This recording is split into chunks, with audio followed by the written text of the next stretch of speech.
Hi అండి. Welcome back to Aswi cooks. మీరు ఎప్పుడైనా గసగసాలతో పొక్కులు చేశారా? చేయకపోతే మాత్రం ఒక్కసారి ఇలా ట్రై చేసి చూడండి.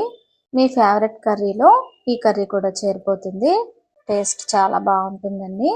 ఈ కూరని ఎలా తయారు చేయాలో చూద్దామండి. దీనికోసం 2 టేబుల్ స్పూన్ల గసగసాలను తీసుకుని ఒక అరగంట సేపు నీళ్లు పోసి నానబెట్టుకోవాలి. ఇప్పుడు మిక్సీ జార్ తీసుకుని మనం నానబెట్టుకున్న గసగసాలను ఈ మిక్సీ జార్లో వేసుకోండి. కొంచెం జీలకర్ర, 2 వెల్లుల్లి రెమ్మల్ని ఒలిచి వేసుకోండి. ఈ కూరను మనం బాలింతలకు పచ్చిగా పెట్టొచ్చు.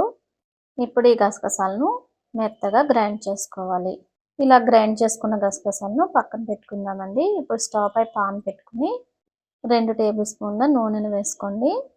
ఈ నూనె కొంచెం వేడెక్కిన తర్వాత 2 మీడియం సైజు ఉల్లిపాయలని కట్ చేసుకుని వేసుకోండి.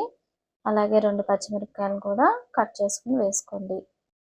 ఈ ఉల్లిపాయల్లో కొంచెం పసుపు వేసుకుని దోరగా వేయించుకోవాలి. ఇలా ఉల్లిపాయలు వేగిన తర్వాత కొన్ని వెల్లుల్లి రెమ్మల్ని తొక్క తీసుకుని వేసుకోండి. ఈ గసగసాల్లో వేసిన వెల్లుల్లిపాయలు చాలా రుచిగా ఉంటాయి.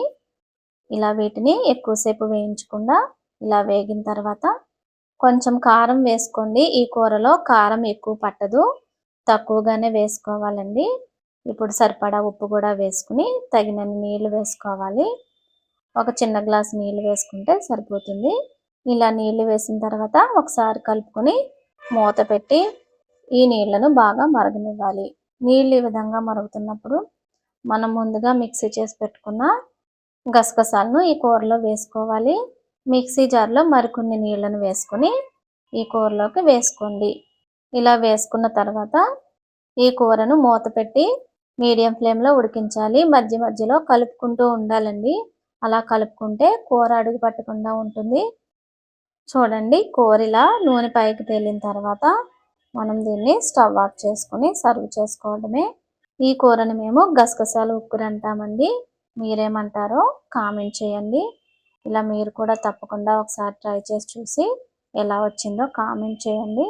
ఈ వీడియో కనుక మీకు నచ్చినట్లయితే వీడియోని లైక్ చేసి షేర్ చేసి ఛానల్ని సబ్స్క్రైబ్ చేసుకోండి. Thank you for watching.